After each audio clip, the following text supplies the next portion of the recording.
بسم الله الرحمن الرحیم حامد و مصلی.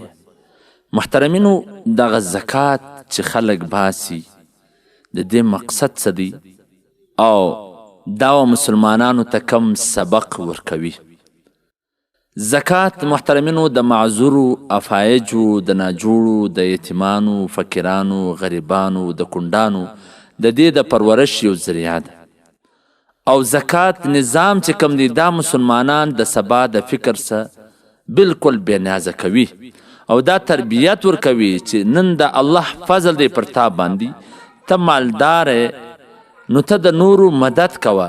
خدا نخسته که چیرې سبا ته غریب سوې، فقیر سوې، نو نور به بیا ستا مدد کوي.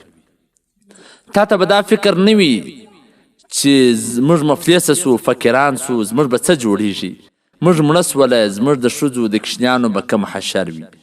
که څه ناګهاني مصیبت رالی، ناجوړي رالی، صاحب فراش سولمه، په کور کې اور ولګېدی، ډاکه پرېوتله، کاروبار تباه سو، دکان وسوځله سو، سیلاب رالی، د دغه مصیبتو سه د وتلو به څه صورت وي؟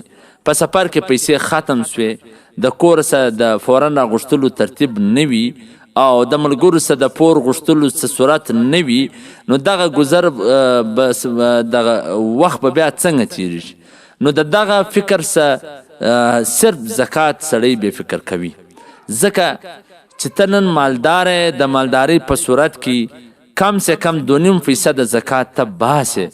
خدا نخسته که چیرې سبا ته غریب سوې، نو الله جل جلاله به ستا دپاره یو داسې انتظام کوي چې در دغه 2.5% به تا ته زیاته ملاویږي.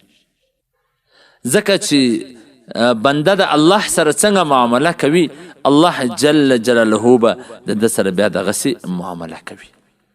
نو محترمینو، وای غریب ہونے میں دیر نہیں لگتا، وای په غریب کېدل کې وخت نه لګیږي.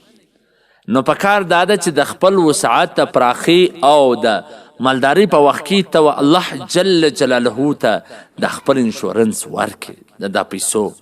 ته د الله جل جلاله سره داسې معامله وکړې چې الله در هغه زر واره غوره معامله بیا ستا سره وکړي. ځکه نن خلک ستا و کور ته ولاړ دي، ستا و دکان ته ولاړ دي، ستاسې غواړي. خدا نخسته تلک الایام نداولها بین الناس، الله به خلکو شپې ورځې ګرځي، سبا به داسې ورځ راسي ته به د بلو دروازه ته ولاړې. یو دم سیلاب رالی، زلزله وسوله، دکانو ور واخیستې، کاروبار ټپ سو. دا دنیاګري دا مشاهدې موږ ته راښکاره کړي دي، موږ لیدلي دي.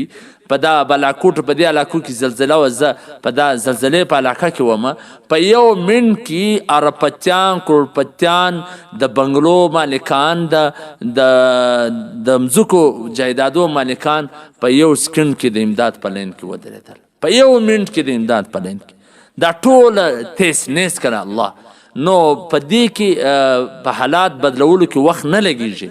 نو په کار دا ده چې د سړی د خپل وخت څخه ګټه واخلي، د خپلو حالاتو څخه ګټه واخلي چې دغه کار پر ده باندې بیا همیشه دی داسې وي. نو که دی چې د مالدارۍ په صورت کې دی د غریبانو ته ګوري نه مسکینانو ته ګوري، به داسې ورځ راسي دی به د بل د نظر محتاج وي، خلک به د ته نظر نه رااړوي. والسلام. دعوت الاسلام اداره ستاسو د دیني او شرعي پوښتنو جوابونکی مولوي عبدالرحمن صمیم صاحب.